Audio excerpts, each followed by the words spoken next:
Professor Violet Turner, Finance Officer. Professor Darkhuang and Professor Bertin Singh. Professor Lanet Zongyin. Professor B.P. Mishra. Professor G. Guru Subramanian, Dean School of Life Sciences. Professor Suman Rai. Professor Vinit Srivastava. Professor Zola. Dr. Rai Samswani.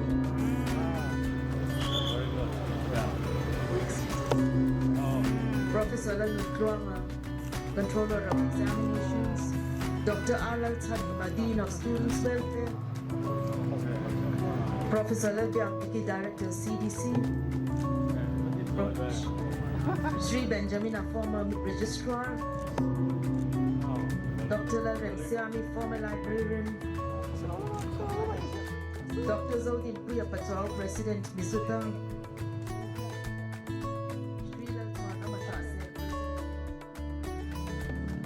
Sri Vanlaram Mangaya, President MZU Students Council. Professor H. Lathanzara, Principal PVSM. Professor Pirin Omar. Professor Diwakar Tiwari Pati.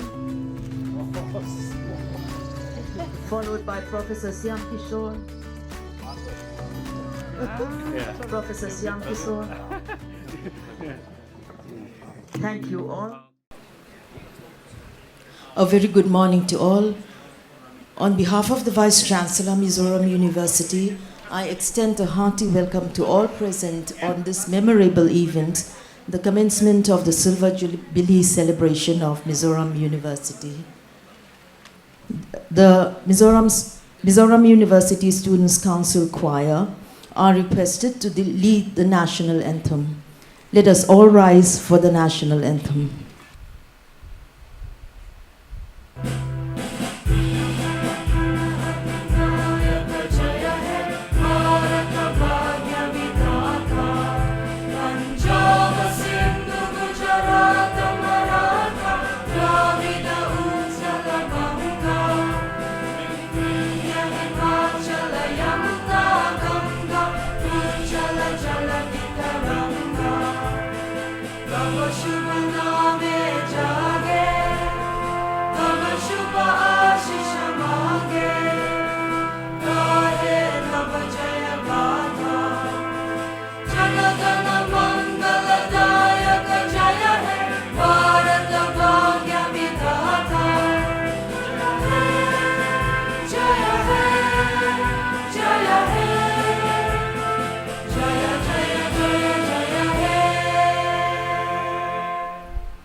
Kindly be seated. From the hills of Mizoram, a beacon of learning, 25 years in Mizoram University, stands tall-rooted in wisdom, growing with purpose. A Silver Jubilee is not just a milestone, but a testament to the unwavering dedication, and it is that dedication which has led to our celebration today. Let us commence today's celebration by inviting the chief guest, the Honorable Governor of Mizoram, the guest of honor, and all dignitaries seated on the dais to come forward for the lighting of the lamp.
On this joyous occasion, I call upon the Mizoram University Students Council Choir for their melodious rendition of our offering of glory to God for all the blessings we have received.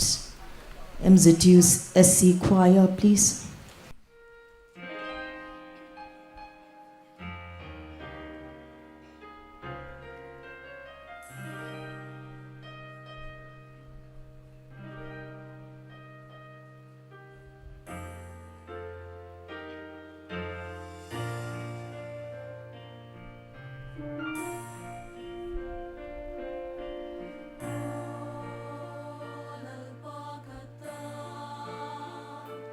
Ni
As a mark of our appreciation for accepting our invitation and granting us the privilege of their presence, may I solicit the Honorable Vice Chancellor, Mizoram University, to facilitate our Chief Guest, Honorable Governor of Mizoram and Chief Rector of Mizoram University,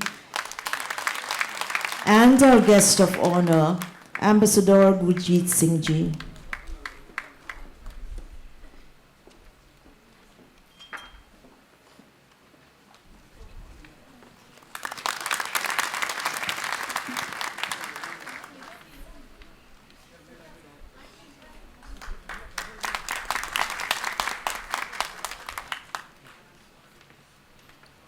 May I call upon the Honorable Vice Chancellor to deliver the welcome address. Namaskar to all of you. Honorable Chief Guest, Governor of Mizoram, General Vijay Singh. Honorable Guest of Honor, Ambassador Gurjit Singh. My esteemed colleagues on dais, Registrar Professor Lalnundanga and Controller of Examination, Professor Lalnun Tuanga, who is the coordinator of Silver Jubilee Celebration Committees, respected guests, colleagues, all present and past students in the audience, ladies and gentlemen, Pranam Shibai. At the outset, I extend warmest welcome to all of you on behalf of Mizoram University fraternity and also on my own behalf to this inaugural function of the year-long Silver Jubilee celebration of our university.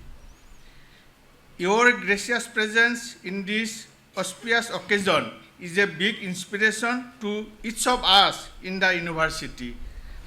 Our special gratitude goes to Honorable Governor of Mizoram, General Vijay Singh, and also to guest of honor, Ambassador Gurjit Singh, for their gracious presence. We are delighted to let you know that our year-long celebration will begin with an academic lecture by Ambassador Gurjit Singh today. However, in the midst of our celebration, it is painful to express our extreme anguish at the cowardly and barbarous attack on humanity by terrorists in Pahalgam of Kashmir Valley. We share the extreme sadness, sorrow, and difficult time of the kin and kith of those who are killed. Today, the 25th of April, is a significant day in the history of Mizoram University. 25 years ago, on this very day of the year 2000, the idea of establishment of Mizoram University was conceived by an act of parliament. After nearly a year in 2001, the university started functioning with effect from 2nd of July with Professor A.K. Sharma as the Vice Chancellor. In the last 24 years, the university has been able to make a significant mark of its presence in the country. Although sky is the limit, within this short period of time, only 24 years, the university has been able to make itself visible in the higher education scenario of the country. Our university secured 77th rank last year in NIRF ranking amongst the 1,000+ universities. 6 years ago in 2019, the university was accredited grade A by NAC, and now this year we are expecting a double plus by after NAC assessment, which is due anytime now. Presently, university is catering 7,000+ students directly in its 2 campuses, in addition to several thousand of other students in 40 affiliated institutions. In our university, there are students and teachers from more than 20 states of the country. Nearly 100 students from foreign countries are pursuing their UG PG and PhD programs in the university. NEP 2020 is already implemented in our university. Also, we are expanding the scope of internationalization of higher education by signing a host of memoranda of understanding with a couple of national and foreign universities. Because of time constraint, right now it is not possible to give a full account of the last 24 years' achievements by the university. However, we would certainly prepare a complete account of the growth of the university by the end of our year-long celebration. Presently, the university is housing 37 departments and 8 centers in 10 schools. Last year, integrated dual degree program such as BA B.Ed, BSc B.Ed and BCom B.Ed have been started. We are working on introducing School of Law and School of Physical and Sports Education in near future. Introducing joint degree program with national and foreign universities are also in our blueprint. We cherish your goodwill and cooperation for the university in our pursuit for growth and excellence in the coming years. Greater deed remains. Jai Hind. I now request the Controller of Examinations and convener of the program committee to present the highlights of the year-long Silver Jubilee Celebration program. Namaskar, Chibai. Good morning. The Chief Guest and the Chief Rector, His Excellency General Dr. Vijay Kumar Singh, PVSM, AVSM, YSM retired, the Governor of Mizoram, Honorable Ambassador Sri Gurjit Singh, Honorable Vice Chancellor Mizoram University Professor D.C. Deka, respected Register Professor Long Lundanga, invited guests, university fraternity, students, alumni, ladies and gentlemen. It is a great pleasure for me to highlight the year-long Mizoram University Silver Jubilee Celebration as a convener of the program committee. The committee formulated activities or program to commemorate the 25th year of existence of our Mizoram University with the following scheduled program. First one is conduct of seminar. Starting from today, 25th April 2025 till 25th April 2026, all the department seminars, activities be designated as Silver Jubilee program, and all the departments are requested to conduct webinar series every fortnight or so. And we also planning to conduct awareness on health, career, financial literacy campaign with the State Department during this year-long celebration. And the second activity that we propose for a year-long celebration is tree plantation. As part of the Silver Jubilee celebration, tree plantation will be conducted within the Mizoram University campus, and also prominent NGOs of the Mizoram will be invited for this program.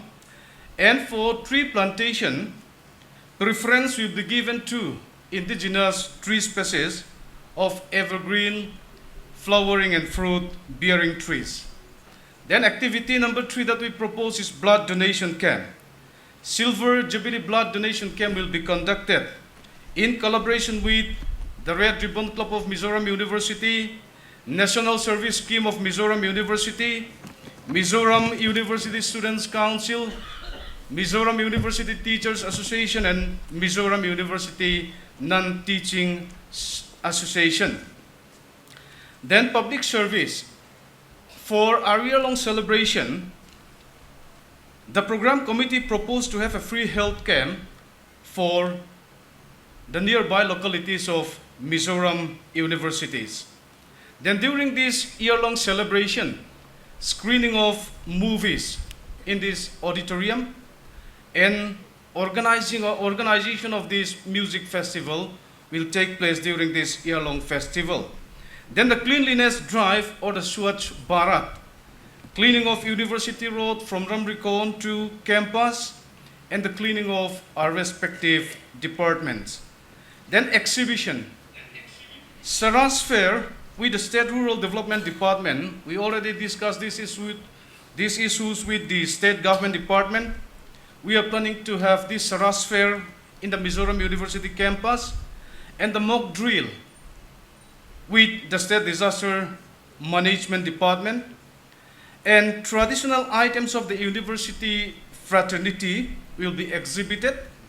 Then photo exhibition and contest, collection of rare photos related to Mizoram University, and exhibition of departmental research and items, and an automobile, 2- and 4-wheeler commercial show will be conducted during this year-long celebration. Then interview of officers and senior professors, especially the retired professor, senior professor and retired officers.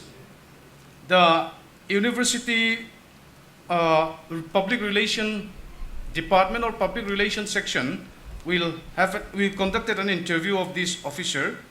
Then the grand closing program will be held on April 25th, 2026.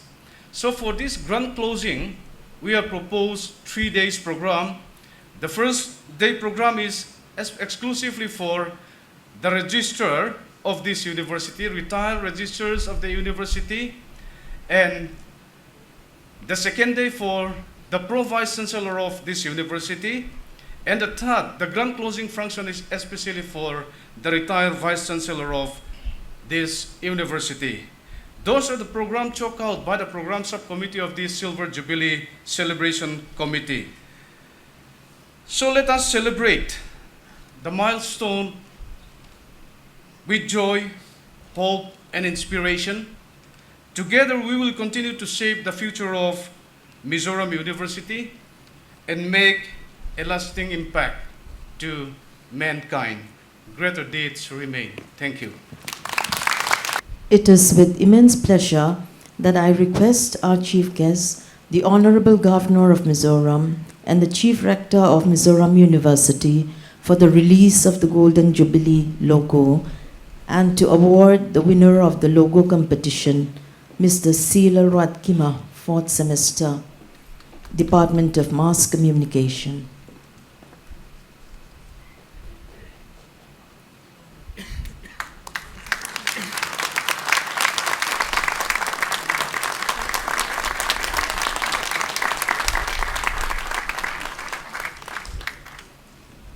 For the award of the winner of the logo competition, may I request on stage Mr. Silver Jubilee, 4th semester, Department of Mass Communication.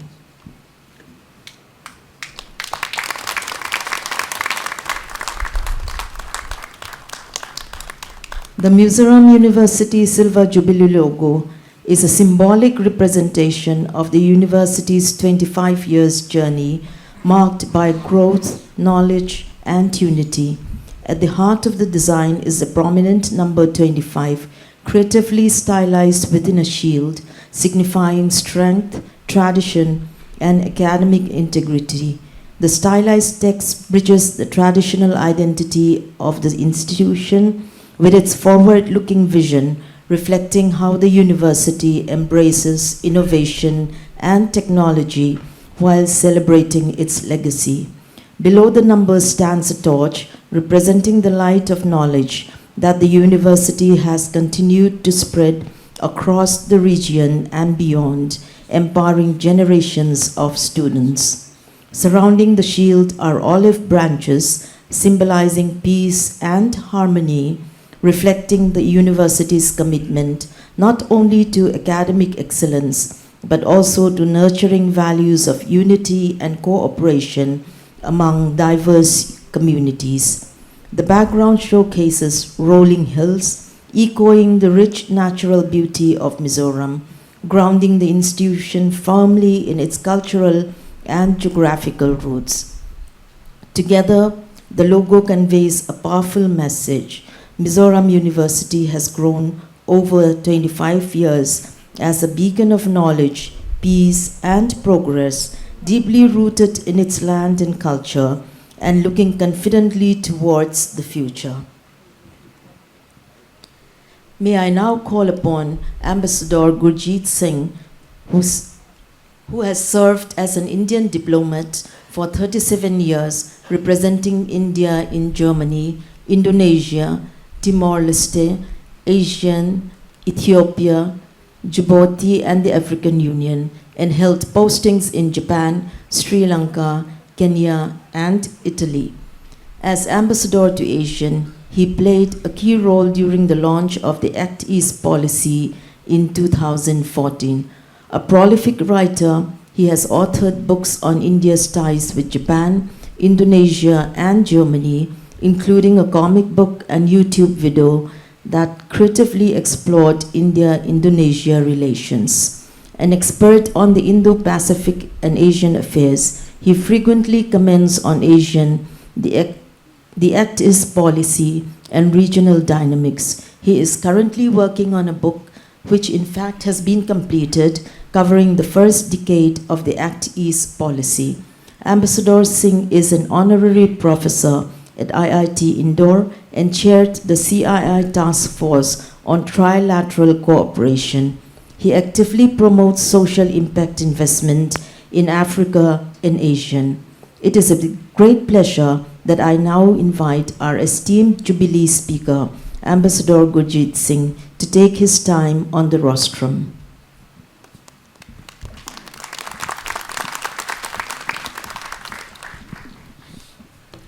Good morning and namaskar. Honorable Governor, Chief Guest, sir, Honorable Vice Chancellor, colleagues on the dais, the wonderful people of this great university celebrating its Silver Jubilee now. All the young people, the future of India is here. And I'm so happy to interact with you. I particularly want to thank Professor Shyam Kishore for making my dream of coming to Mizoram true. So I'm in Mizoram for the very first time. And I thank the Ministry of External Affairs for asking me that will you go to Mizoram? And I very happily said yes. So here I am in front of you, and I hope today I'll be able to share some ideas on how. Can we start the presentation, please? Thank you. So first of all, I would like to pay condolences to the Indians who died in Pahalgam. Indians die, blood is spilled, but the idea of India will never be killed. We will survive, and we will survive well, and we will overcome terrorism wherever and whenever. The Act East policy is perhaps one of Prime Minister Modi's earliest initiatives in 2014 itself, a few months after he was elected.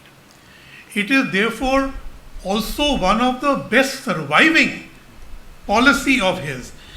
And this is because, as I will show you, it has got inbuilt flexibility to absorb events, take into account new developments and new institutions which emerge. In 2014, the world was not the world of 2025. But the Act East policy is still there 10 years later. And today, it takes into account many things. The Indo-Pacific, who in reality became more known after the Act East policy. Quad, it was there earlier but became more potent afterwards. And one of the reasons why the Act East policy was so timely is because China was becoming much more aggressive in the South China Sea. By 2012, it had broken ASEAN's unity. So 2014, when PM Modi announced this in Naypyidaw, Myanmar,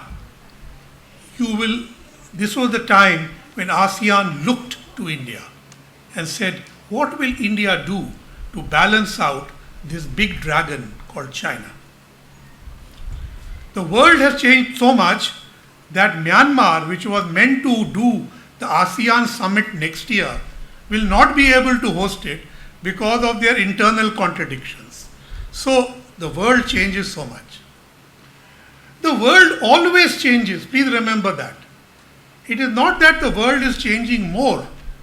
It is just that the speed, the pace at which the world is changing has become faster.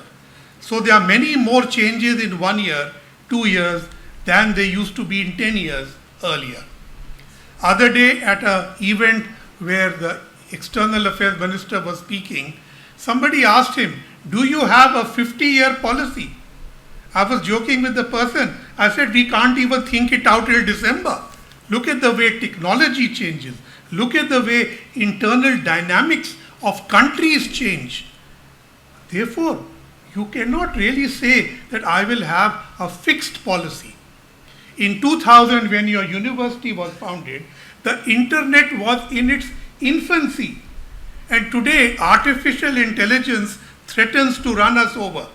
So in 24 years, 25 years, the world changes beyond belief. So we really have to think of next winter before we decide what happens in 5 years. But what remains is the idea of India, what India stands for.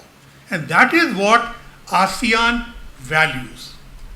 So if you look at the Act East policy, before this there was a Look East policy in 1991 under Prime Minister Narasimha Rao. That Look East policy primarily looked at Japan, Korea, Hong Kong, Taiwan to get economic inflows into India. It was essentially an economic outreach. The Act East policy is different. The Act East policy has, as you saw in the previous slide, it covers socio-cultural, it covers political, military, strategic, and it covers economic. So it takes the whole gamut, and then you add connectivity. So the Act East policy is a fulsome approach to the northeast of India and ASEAN. Now remember, in the Look East policy, the northeast of India was not there.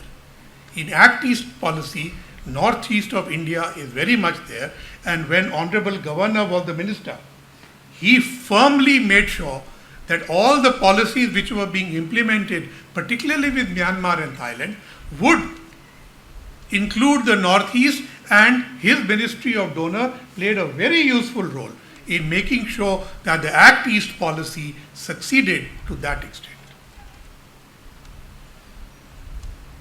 Now, unlike the Look East policy, the Act East policy was announced by Prime Minister at an ASEAN summit, meaning that ASEAN was its main focus.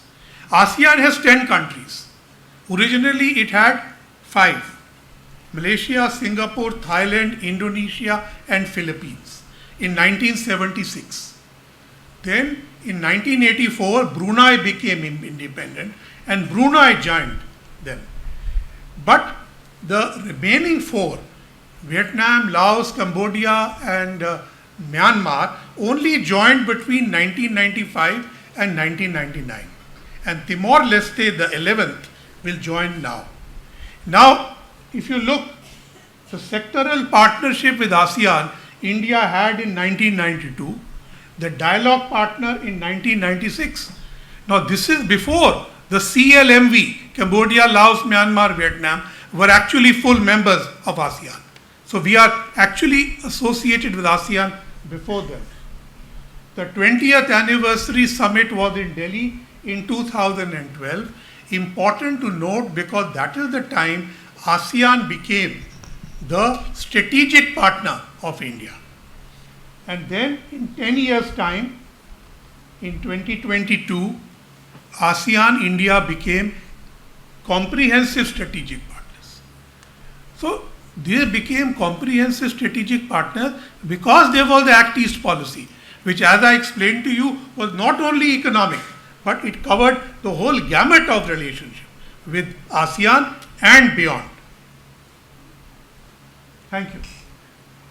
This is how the Act East policy was enunciated in Parliament, in answer to parliamentary questions.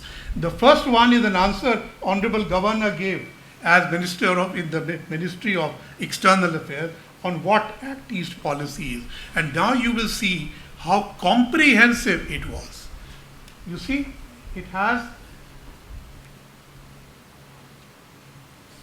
a large number of strategic, political, cultural, economic, all kinds of relationships.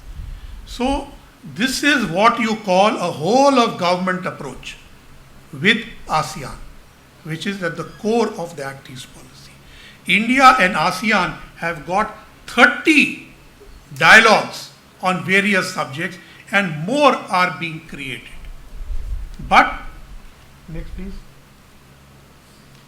The Act East policy does not stop with ASEAN. It covers BIMSTEC, it covers the Indian Ocean Rim Association, it covers Quad, it also goes to the Pacific Islands now. And it of course has the relationship with Japan, Australia, which are Quad partners, and it has a relationship with Korea and New Zealand, which make up part of the East Asia Summit. The East Asia Summit is the most important summit in our region, which Prime Minister never misses. It is always held around October, November, and it is where the 10 ASEAN countries, their 6 main partners, India, Japan, Korea, China, Australia, New Zealand, and Russia and the US are all in one place. A very important summit.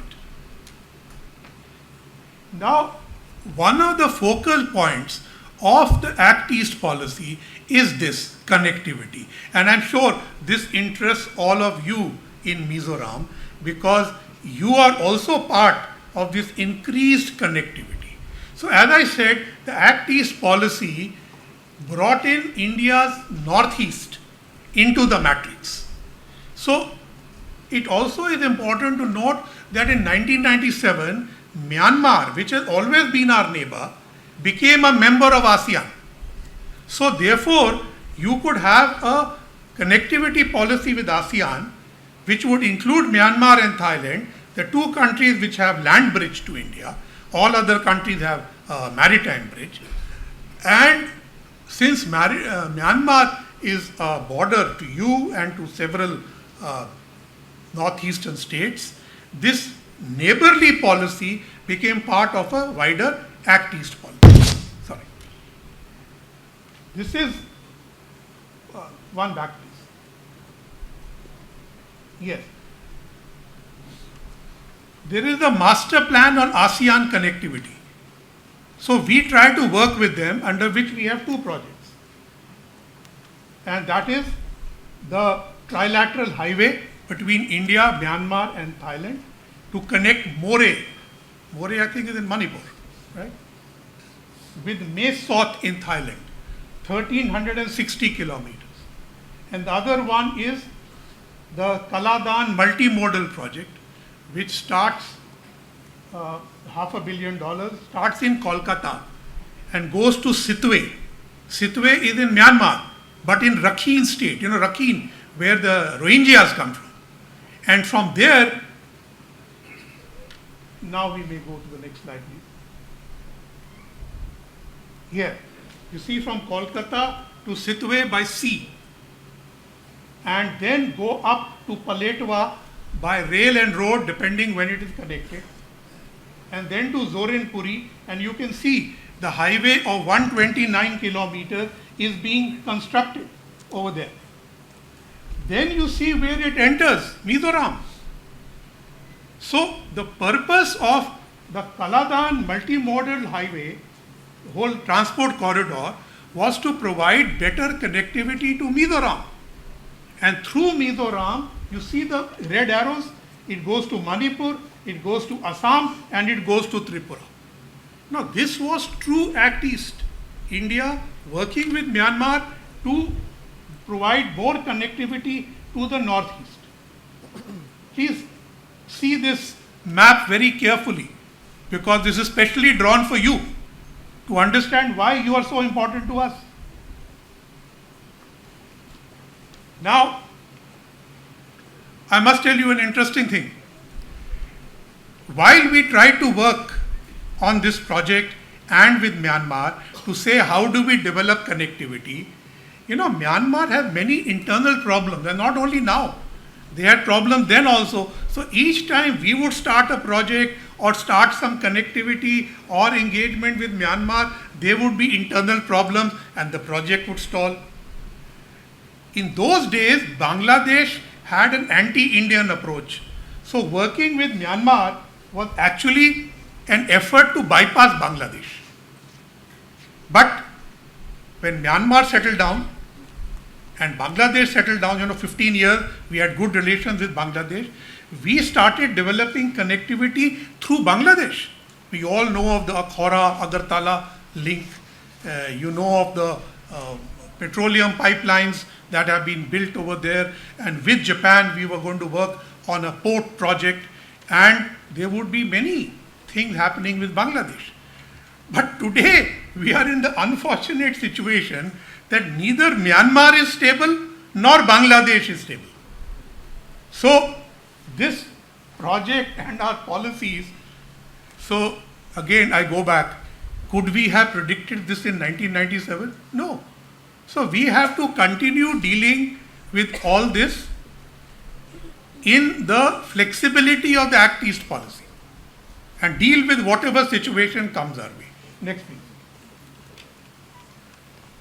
Now in Sitwe, which is the port, the terminals are already operational since 2023 and handed over to India Ports Global Limited. Now this company, I think, is our company to handle all troublesome ports, because they also have the contract to run Chabahar in Iran. So Iran, Myanmar, so this is called risk management. So they should be able to handle risk and manage it. On 20th July 2024, Sitwe handled its 100th domestic cargo vessel. Domestic means between themselves. And Kolkata and Haldia Port and Sitwe had a trial run in 2023. But I don't think more is happening because of that stretch in the earlier slide I showed you, which goes through Myanmar. Some of those areas are not under Myanmar government control. So we are not certain how you are going to run through that. So we have to wait. And hopefully the efforts that India, Thailand and others are making to have an election in Myanmar, inclusive election, may lead to, let us say, a fulsome government in Myanmar, which may then allow us to fructify. This is the other project, the trilateral highway. So those of us who have dealt with this hold our heads and say, we have forgotten when it started and we don't know when it will end. But at least why this project was there, and I think Sir knows it very well. You see, from More in Manipur, it starts and goes to Tamu and then to Kalewa, Targi, Mongya, Mandalay. Mandalay recently devastated by the earthquake. And ultimately, it will turn up. But the problem is when you think of the project, we think that our ASEAN partner countries would do their bit. So we promised to build the road.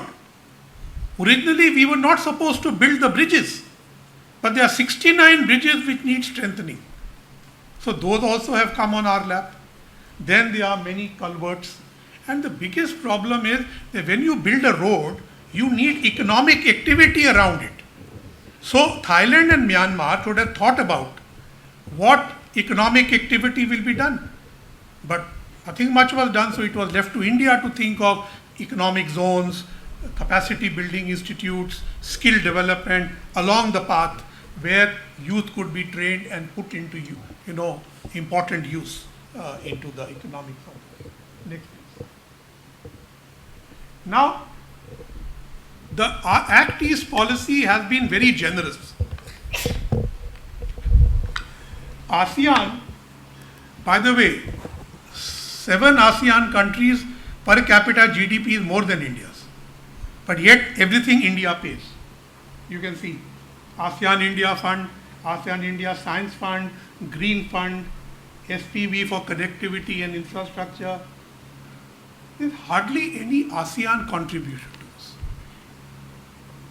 Infrastructure projects like Trilateral Highway and Kaladan are also funded by MEA under its grants program.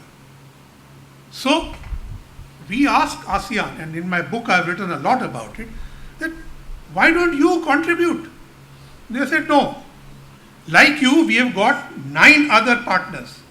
All of them are developed countries. And they keep giving us money. So if we start sharing cost with you, it will become very difficult for us not to share cost with them. So but don't open this box. But my view is we are the only South partner of ASEAN. Only South-South cooperation. Only partner. So they must learn to have a partnership with us and not look for a donor-donee relationship. Next please. Now, the Look East policy focused on this, but this has also been one of the success stories, the trade and investment. Essentially, from the time that the India-ASEAN FTA was signed to now, trade has gone up from about 2 billion to 130 billion, which is huge. If you take ASEAN as a whole, there are a third or fourth largest trading partner. But like with other partners other than the US, our imports are double our exports. We only export about 40 billion and we import about 120, import about 80. So 120, 130. But what is important is that FDI, foreign direct investment, a lot of it comes from ASEAN. And by 2022, cumulatively, from 2000 onwards, it was 144 billion. Ever since the Mauritius route, you know the Mauritius route of investment, where under the double taxation avoidance agreement, many companies went to Mauritius and invested from there because they had zero tax. When that was changed a few years ago, Singapore has become the preferred destination of routing foreign investment. So therefore, there are rising figures over here. You know, 144 billion, and Indian investment in ASEAN is 82 billion already. There you can see. Now, what is the problem? The problem is that in the trade side, Indian government suspects that many ASEAN countries are fronts for disguised Chinese exports. Our Commerce Minister keeps saying it. As a result, they export more or less Chinese goods to India under the FTA. The FTA is called ITGA, ASEAN India Trade in Goods Agreement, ITGA. So India has asked for a review, and that review the ASEAN agreed reluctantly, but they have been dragging and they hope to complete this year. But given the turmoil in international trade and tariffs, I will not be surprised if that gets delayed further. The main problem in that is not only tariffs, it's also non-tariff barriers. Non-tariff barrier means that I can sell something to you, but you'll either put phytosanitary standards, or you will say that your medical hold on the buffalo that you killed to export the meat is not good, or that your groundnut has got aflatoxins. So many kind of standards are imposed.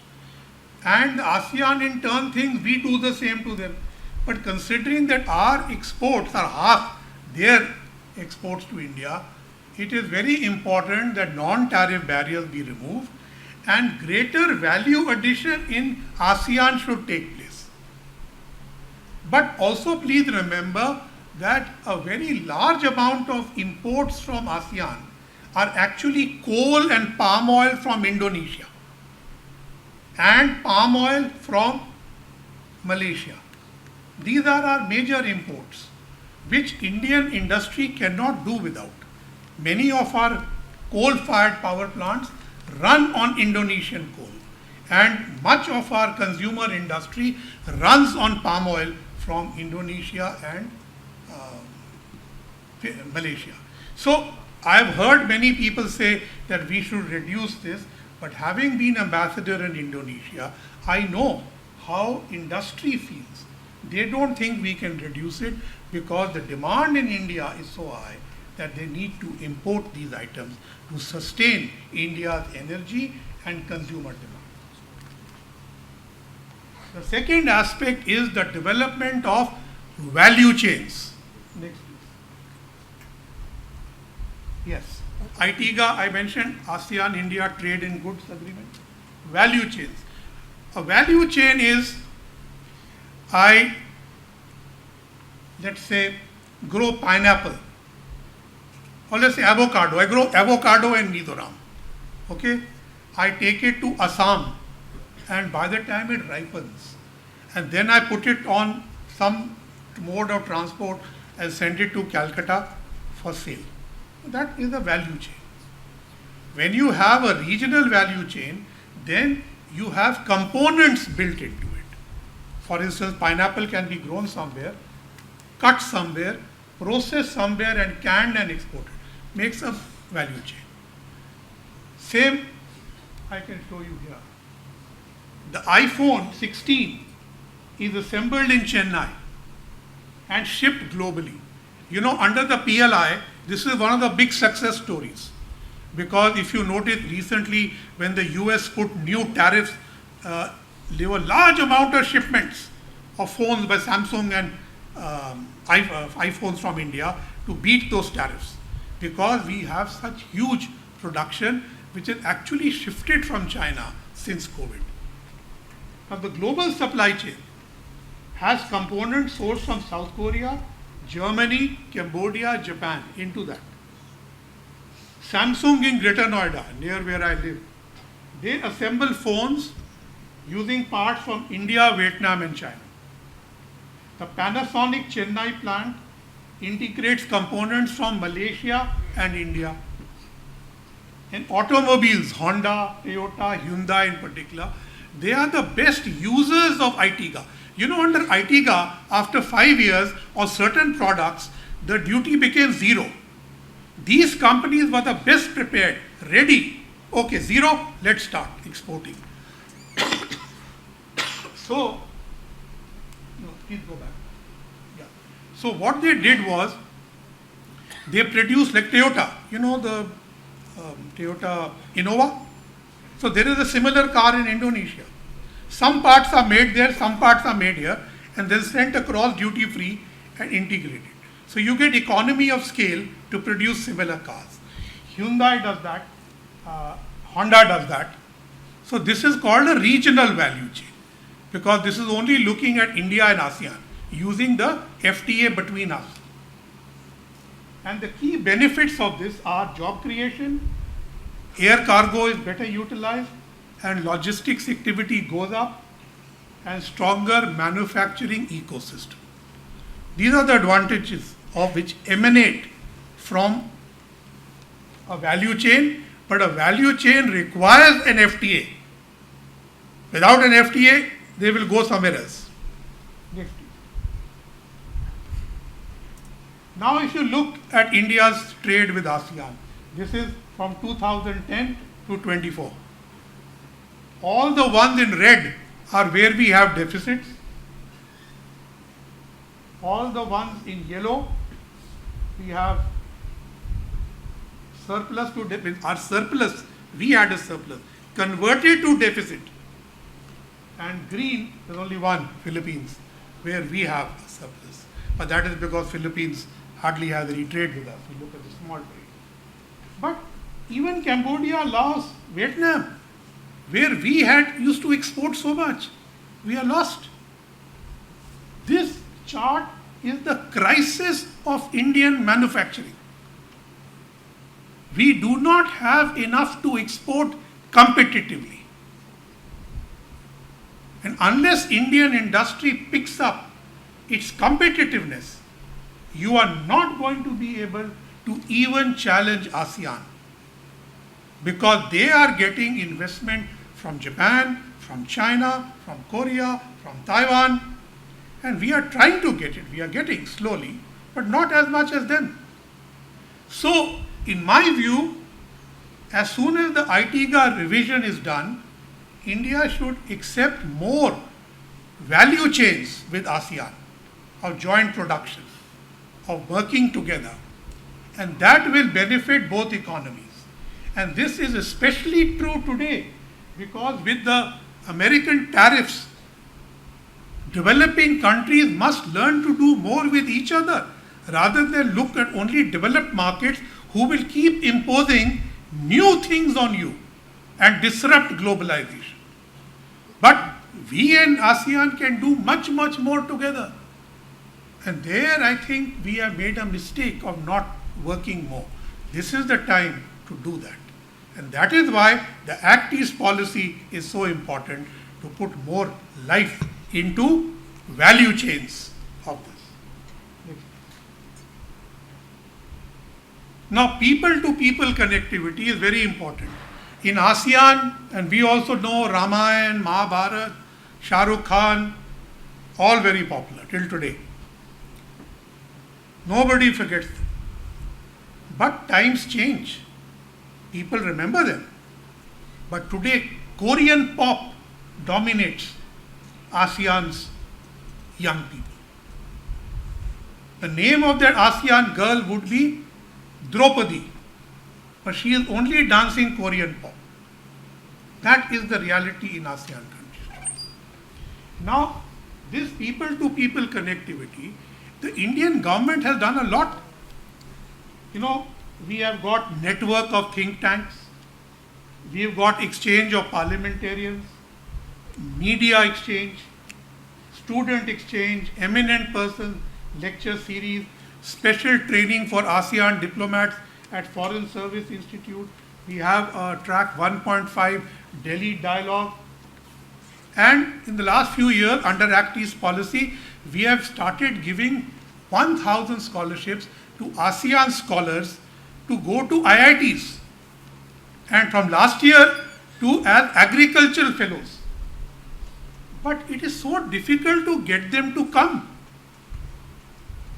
From Indonesia, the first person after 5 years is approved yesterday.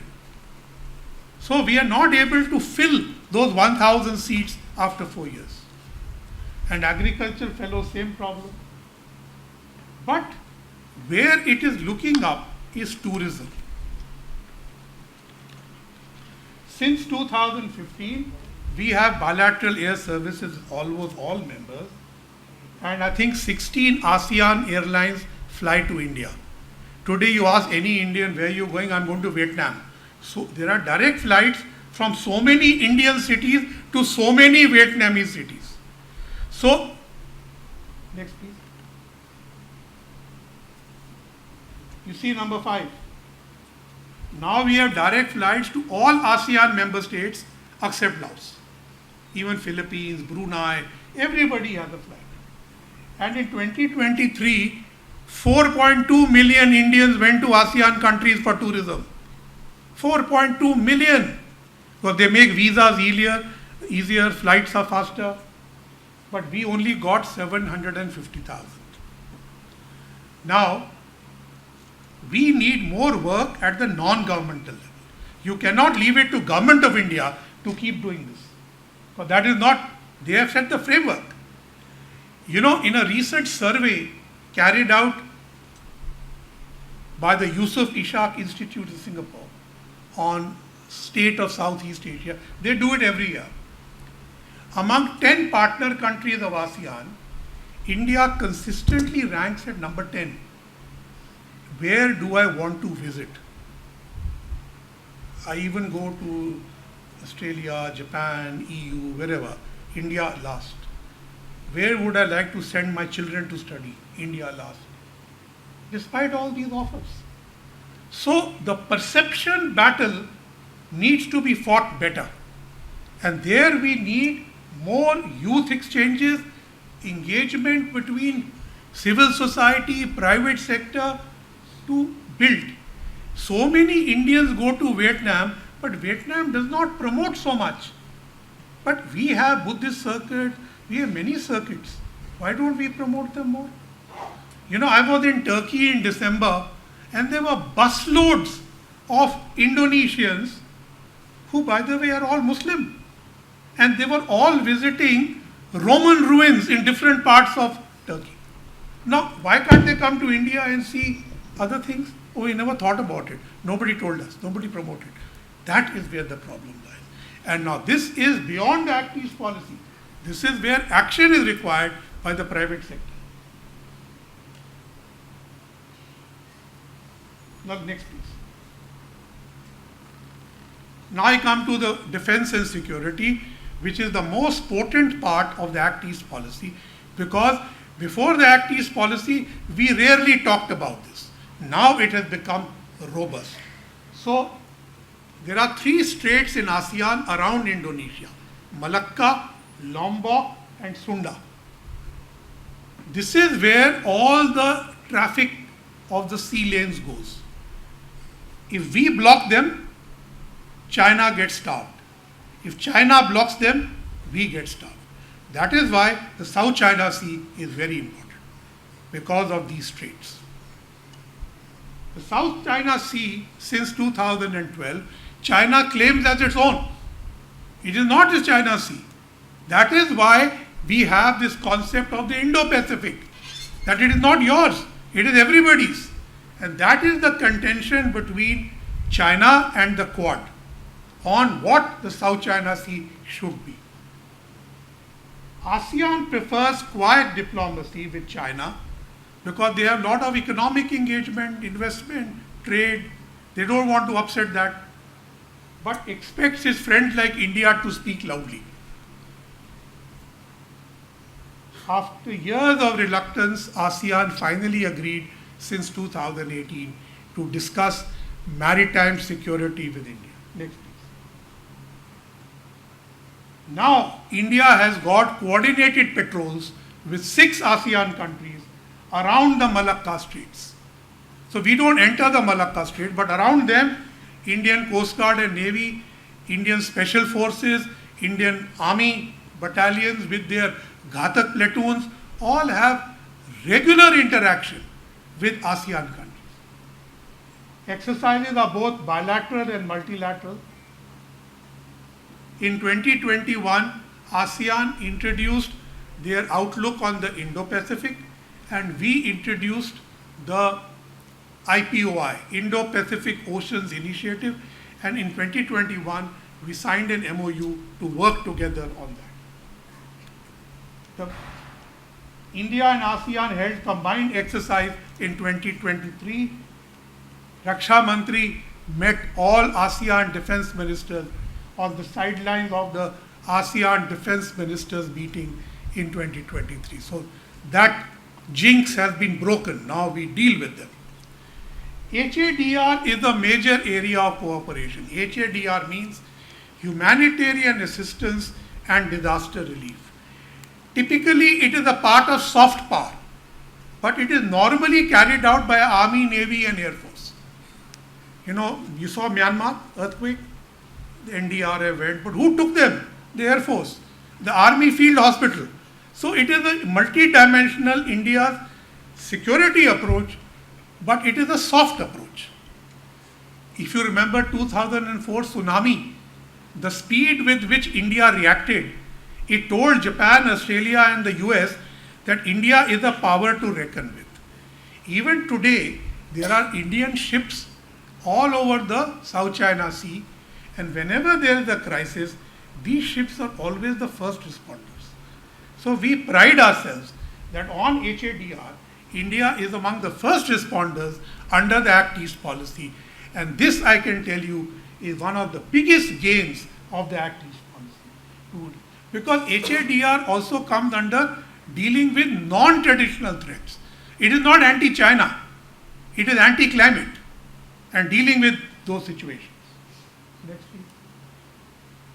So at 1 decade after the AEP, and I come towards the end, you have Sagar policy, which is now converted to Mahasagar, when Prime Minister went to Mauritius recently. There is FOPI, which is the Free and Open Indo-Pacific, actually it's FOIP. And there is IPOI, Indo-Pacific Oceans Initiative. Those IPOI pillars, if you see, there are 7 pillars. This is where we ask countries to coordinate with us, cooperate with us. And that is the list of our partners, in which several of them are east of India and therefore part of the Act East. So the flexibility of the AEP allows it to work with Sagar Mahasagar, FOIP, IPOI. Next please. This is the 12-point proposal Prime Minister Modi gave to ASEAN in 2023. This was followed by a 10-point proposal last year, but I think this is more significant. I don't think you can read it clearly, but it is a modern AEP, connectivity, digital, economy, all those things are in this. So this shows how from 2014 to 2024, the contours of the AEP, the details have changed. This was very important. Next please.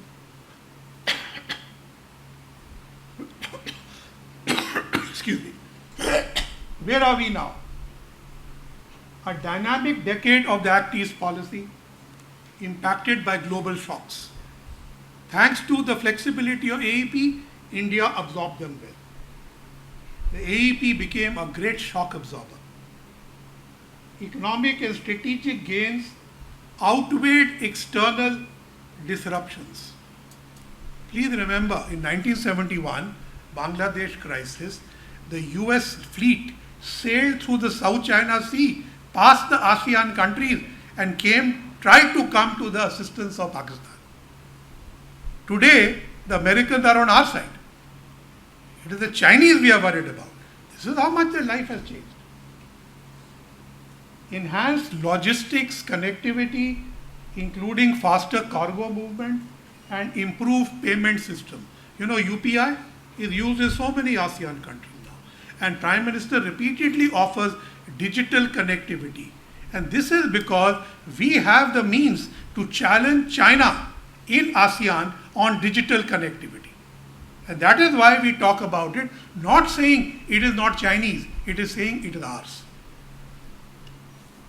As we go into the second decade, strengthened cultural diplomacy and people-to-people ties. I discussed them with you, that we need to go beyond governments.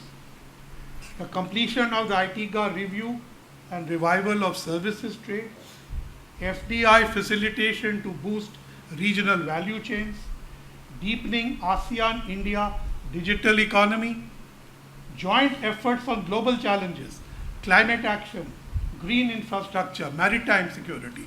Since the Trump administration has dumped SDGs, we should add SDGs here because they are important to India and ASEAN. And expansion of sectoral cooperation. Next, please. This is what we need to worry about. You see, that big elephant in the room is China. Looking like an elephant, actually a dragon.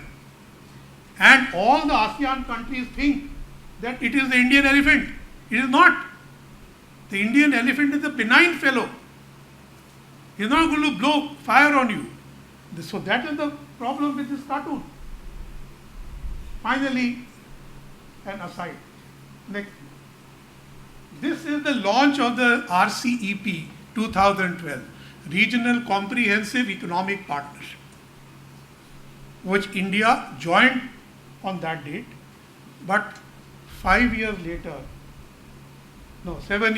2019, same time, we withdrew. But that aside, when Dr. Manmohan Singh was there, I used to avoid wearing a blue turban whenever I was accompanying him. Right? On that day, I did not have to go into any event with him, so I was wearing a blue turban. And suddenly, the delegation decided that they are leaving, and there was nobody to attend this event. So Dr. Singh looked around and said, but who is going to go there? So they said, our ambassador to ASEAN, he will go there. And that day the ambassador to ASEAN was wearing a blue turban. So in that picture, I don't think many people realized till late it was not the Prime Minister. It was another blue turban, white bearded Sikh gentleman who many of my people standing with me, including the Chinese Prime Minister, never realized quite who I was. They had suspicion that this is not the right guy, but we didn't talk about it. With that, I conclude my presentation. Thank you for your patience. Thank you, sir, Ambassador Sir, for sharing your enlightening and knowledgeable and valuable insights. Let us, as a special and thoughtful gesture, our speaker, Ambassador Gurjit Singh, would like to gift his book, Masala Bumbu, Enhancing the India-Indonesia Partnership, to the Governor, to the Honorable Governor and the Honorable Vice Chancellor.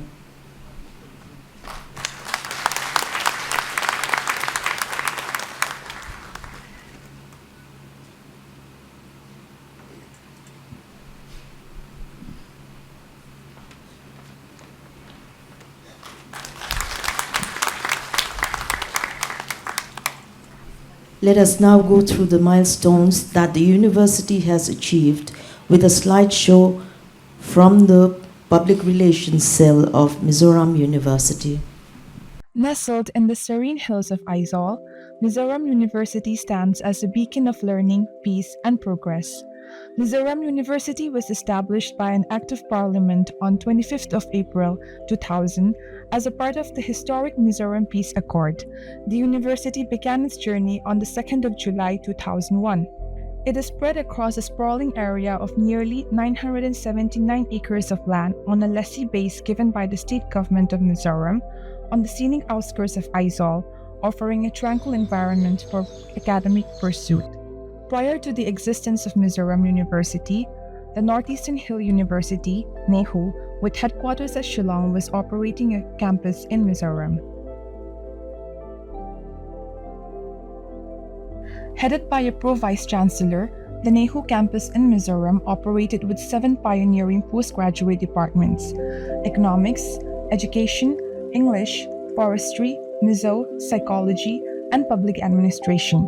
These departments laid the foundation for what would become a full-fledged central university. With the establishment of Mizoram University, a new chapter began, anchored in the aspirations of the Mizo people and driven by a commitment to academic excellence and regional development. In the 25 years since its inception, Mizoram University has made remarkable growth in terms of infrastructure, academic programs, research initiatives, faculty strength, and student services.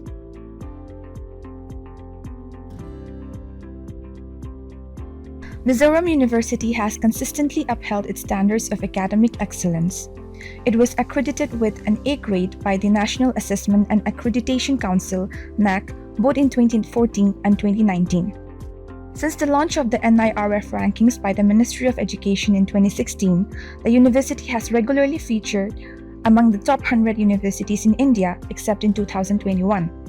It was also ranked among the top 30 universities in the India Today rankings. Mizoram University stands as the leading center of higher education in the region, comprising 37 academic departments under 10 schools of study, offering a comprehensive range of undergraduate, postgraduate, MPhil, and PhD programs.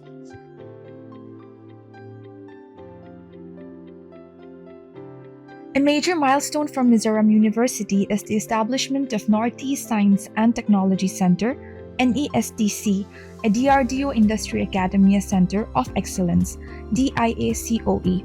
As the only DRDO-supported center of its kind in Northeast India, NESTC focuses on collaborative research in critical and futuristic defense technologies. Mizoram University hosts specialized research hubs, including the State Biotech Hub and Bioinformatics Center, established by the Department of Biotechnology to strengthen research in life sciences and bioinformatics. The Central Instrumentation Laboratory, CIL, provides advanced and analytics instruments like TEM, LCMS, and HPLC, supporting interdisciplinary research across various scientific fields. The university's engineering workshop is equipped with modern tools such as 3D printers and CNC machines, facilitating practical learning and innovation. The university also hosts 3 research centers focusing on disaster management, biodiversity studies, and petroleum exploration, each contributing to regionally impactful research and innovation. Additionally, facilities like a distillation unit for essential oils, a 1.5-hectare horticulture farm, a 2-hectare forestry garden, a mist growth chamber, and a plant herbarium chamber offer hands-on experiences in agriculture and botanical sciences. At Mizoram University, student life excels through a rich tapestry of cultural expression, academic engagement, and community service. The campus actively celebrates national and regional festivals and hosts vibrant festivals such as Retd, where students and staff come together in celebration. The spirit of Tlom Na, a Mizo ethic of selfless service, is deeply embedded in campus life. Irregular voluntary blood donation drives, mass campus cleaning initiatives, and community outreach activities are integral to this tradition. In alignment with the Swachh Bharat mission, the last Friday of every month is dedicated to collective campus cleanliness. Remarkably, Mizoram University stands as one of the very few institutions in the country that is entirely free from ragging and unrest, testament to its harmonious environment and disciplined academic culture. Mizoram University plays a pivotal role in advancing higher education in Northeast India. Committed to providing equitable, accessible, and quality education, the university continues to drive socio-economic development through its academic and societal contributions. As the university celebrates 25 years of its establishment, it reaffirms its vision of inclusive growth, innovation, and sustained academic progress, anchored in its role as a leading institution of knowledge in the region and towards better horizons. Greater deeds remain.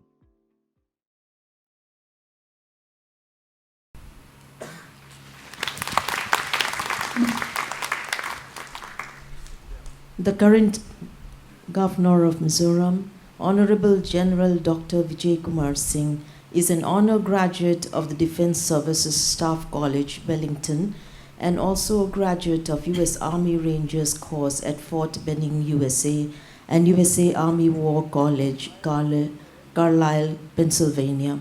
General Singh was awarded Youth Seva Medal for operations as part of IPKF in Sri Lanka, the Ati Vishit Seva Medal for distinguished service while commanding a counterinsurgency force in 2005, and Paravishit Seva Medal in recognition of his exceptional and distinguished services in the Eastern Theater in 2009.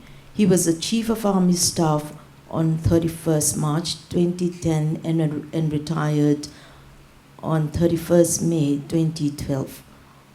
In 2011, General Singh was inducted into the United States War College Class of 2001 International Fellows of Fame. He is the first Indian Armed Forces officer to be inducted. General Singh won the 2014 Lok Sabha election with the highest margin in the country.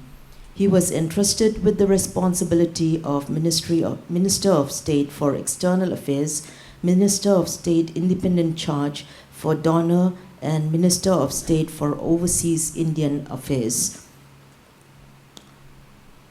In 2015, he spearheaded Operation Rahat for evacuation of Indian citizens and other foreign nationals from war-torn Yemen.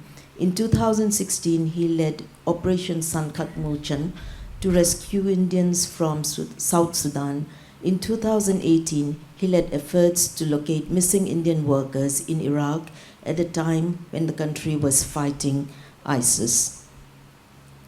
In 2019, he was sworn in as the Honorable Minister of State, Road Transport and Highways. In June 2021, he was given the additional charge of Minister of State, Civil Aviation. General Vijay Singh was instrumental in successfully rescuing and evacuating almost 4,000 students from Ukraine. It is indeed a privilege to invite a decorated army officer, a statesman, a visionary leader, a renowned person, our chief guest, the Honorable Governor of Mizoram, General Dr. Vijay Kumar Singh, to address the gathering.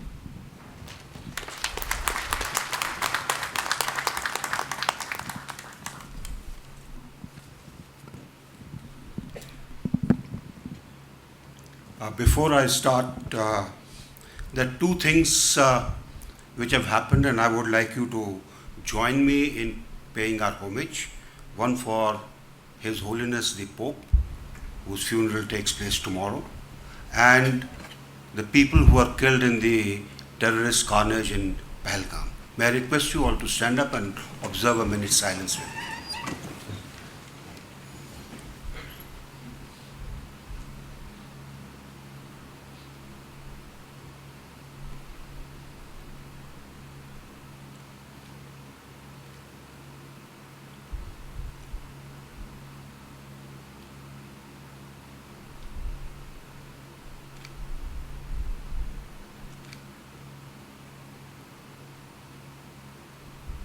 Please sit down.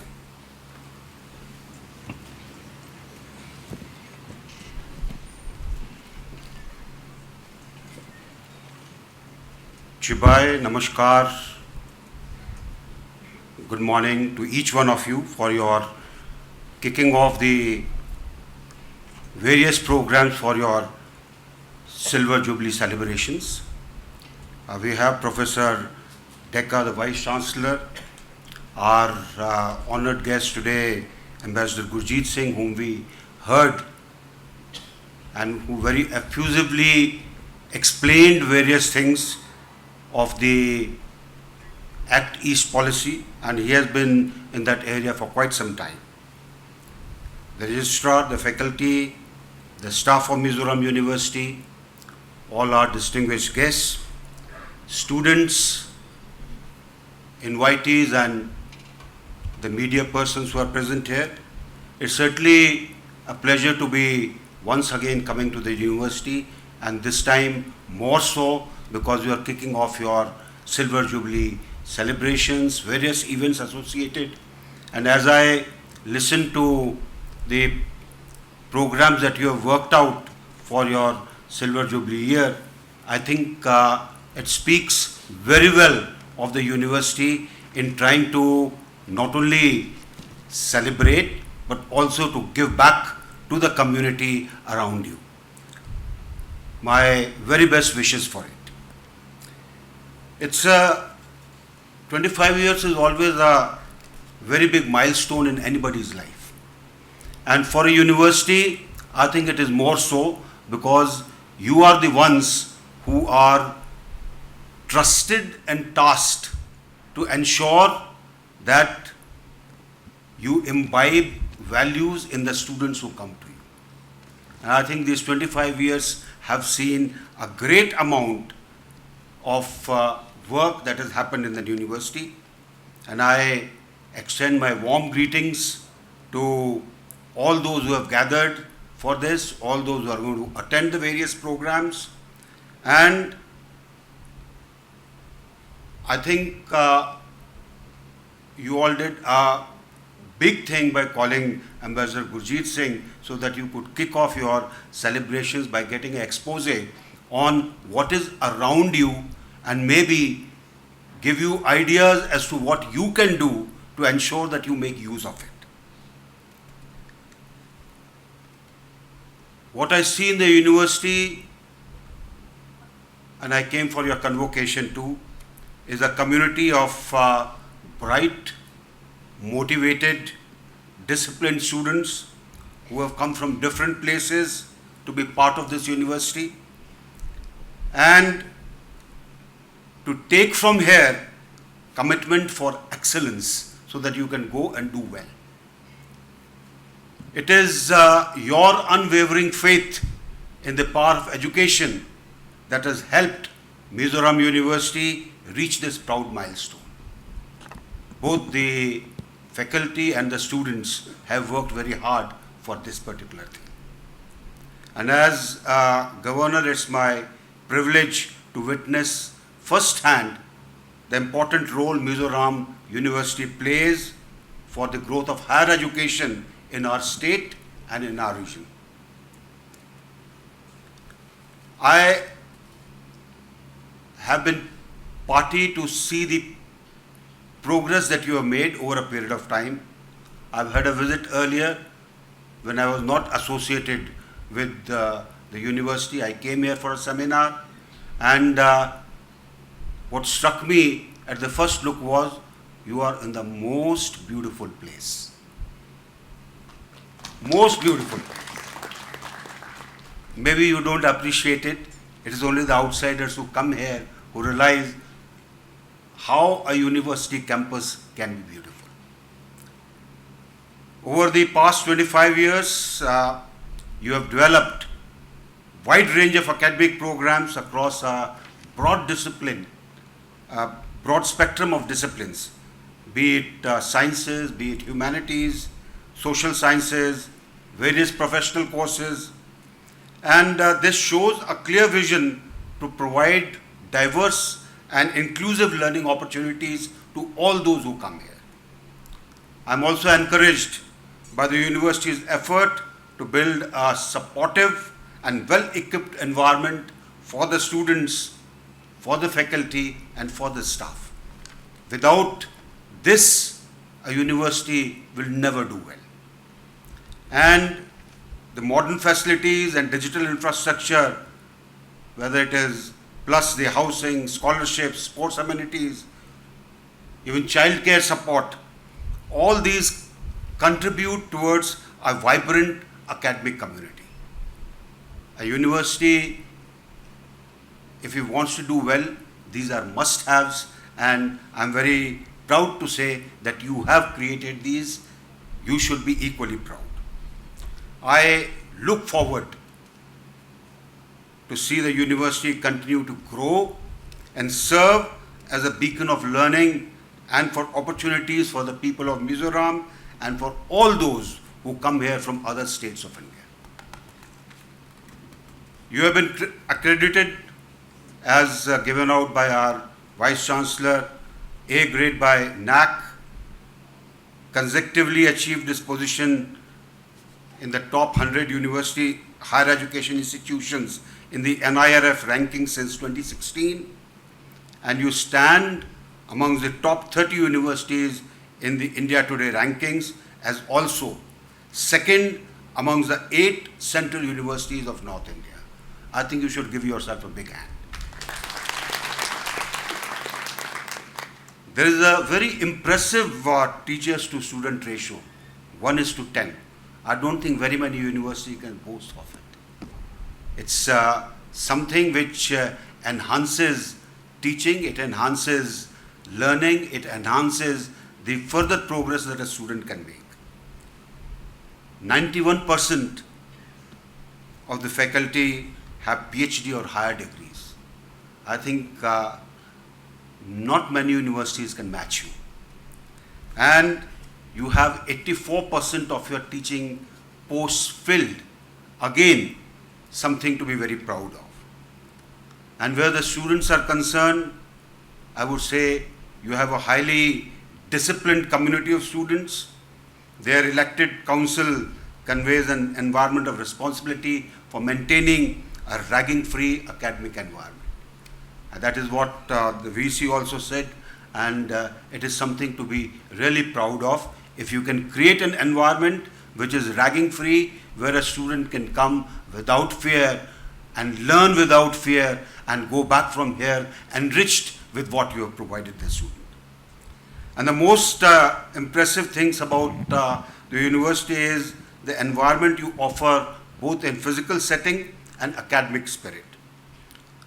over almost 1,000 acres of lush green hills, which I told you struck me when I first came here. It is not only eco-friendly, but incredibly peaceful. You can't get so much of peace anywhere else in the world. And that is what also promotes academic and mental activity. I appreciate your commitment for being inclusive and forward-looking. And given the unique location in our Northeast, you are well positioned to play a strategic role in advancing the central government's commitment as part of Act East policy, about which Ambassador Gurjit just spoke some time back. As we continue to strengthen our ties with Southeast Asia, the university has the opportunity to serve as a hub for cross-border academic and cultural exchanges. And it is the proximity to international borders combined with growing reputation for academic excellence which places you in a strong position to attract students from neighboring countries and to foster meaningful regional partnership as part of our outreach. I'm happy to note the growing contribution that you have made in the pursuit for knowledge, innovation, and social progress, and backed by clear policies and a sound institutional framework. You have extended strong support to the faculty members in their research pursuits, who are members are actively engaged in both national and interdepartmental collaborations, resulting in almost 80 memorandums of understanding and 476 academic and institutional linkages during that period. I talked of this during the convocation also. More than 2,000 research papers. I think the faculty is as busy as the students are, maybe more busy. Your research advisory committee ensures that research remains focused, relevant, and forward-looking. And it is gratifying to learn that over 430 PhDs have been awarded, several patents granted, and published, and significant research funding attracted from external sources. These are not just academic milestones, but are markers of a university that is actively engaging the world around it and making an effort to do well and compete with what may be considered the best in the world.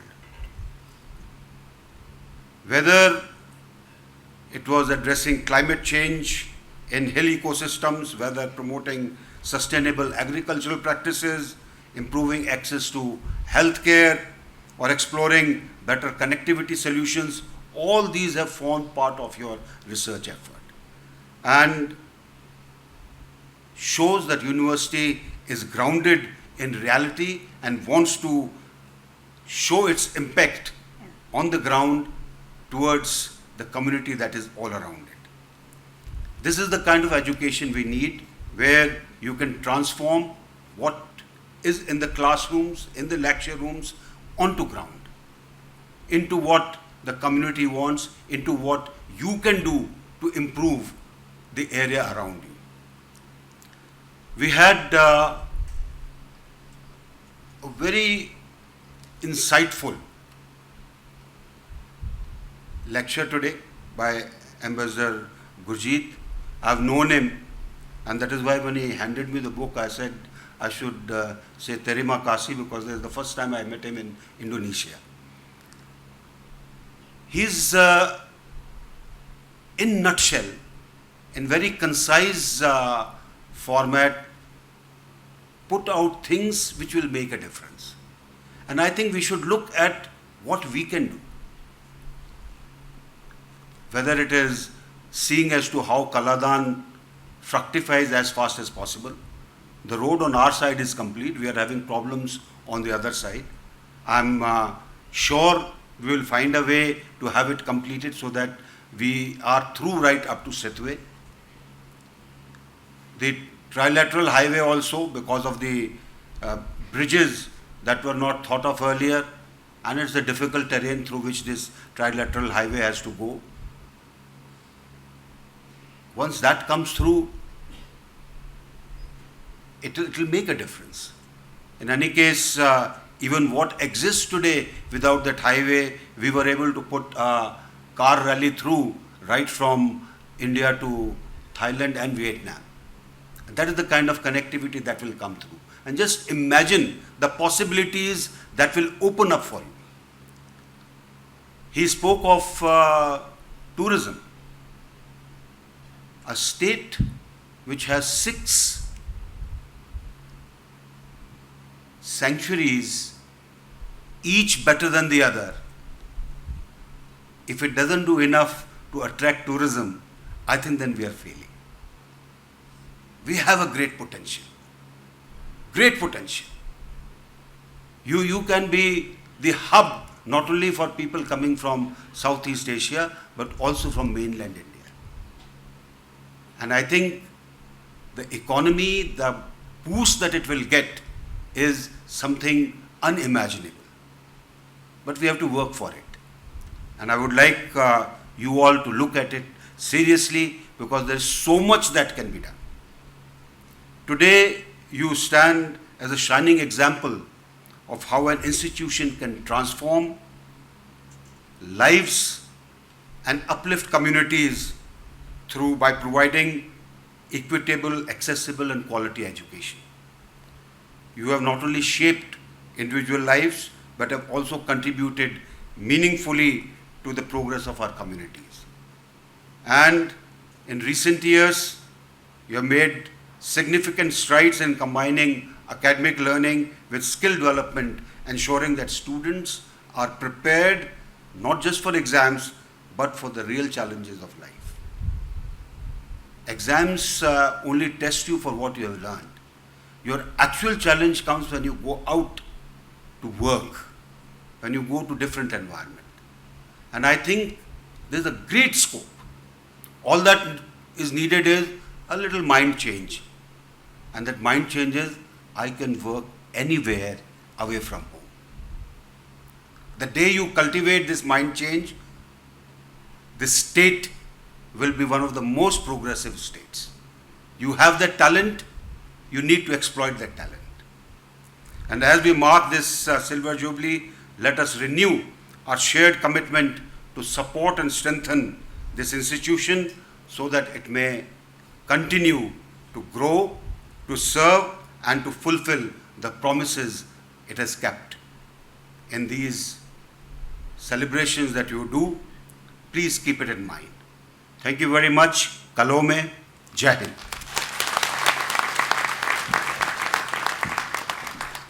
Thank you, Honorable Chief Guest, sir, for the inspiring, encouraging, and kind words. Your presence and words have added great value to this occasion. To bring today's kickoff program to a closure, may I call upon the respected Registrar, Mizoram University, Professor Lalnundanga, to deliver the vote of thanks.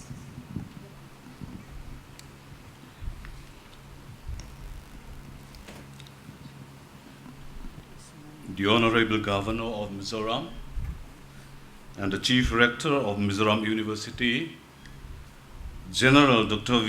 Vijay Kumar Singh,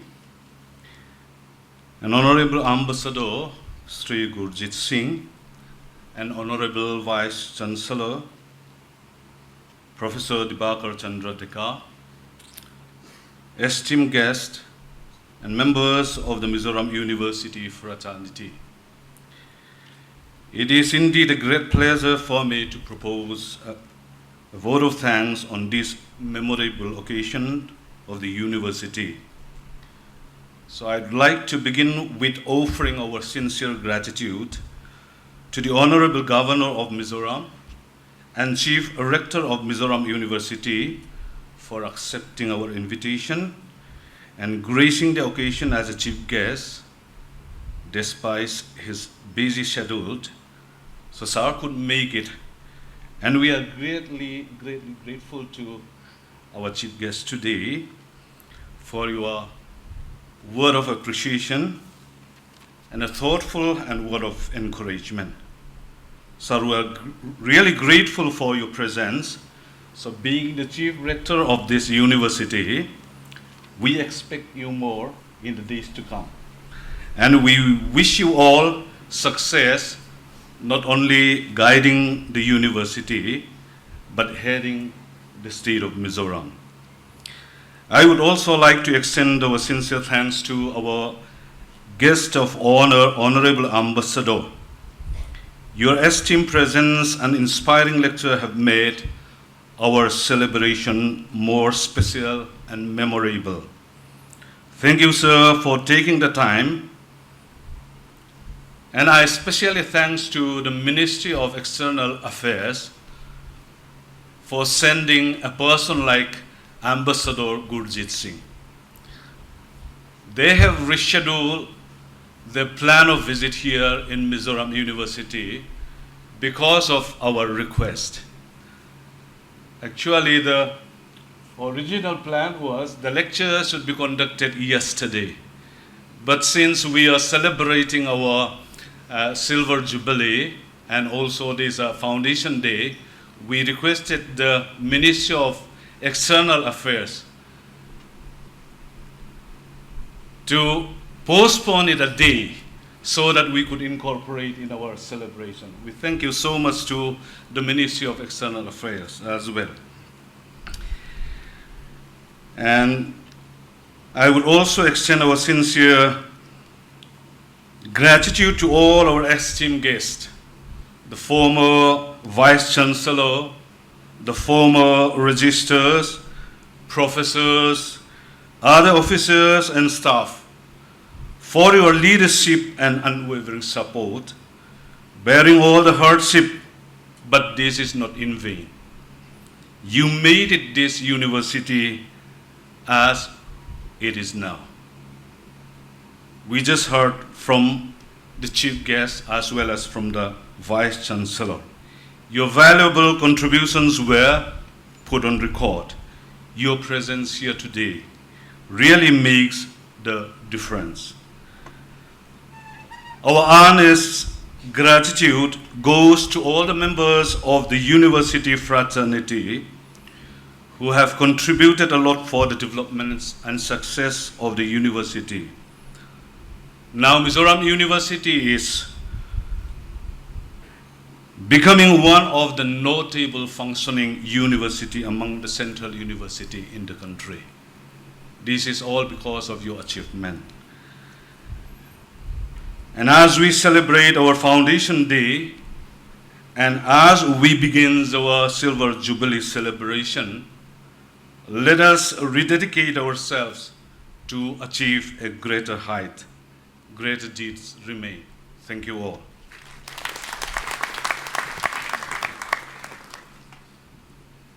Let us all rise now for the national anthem.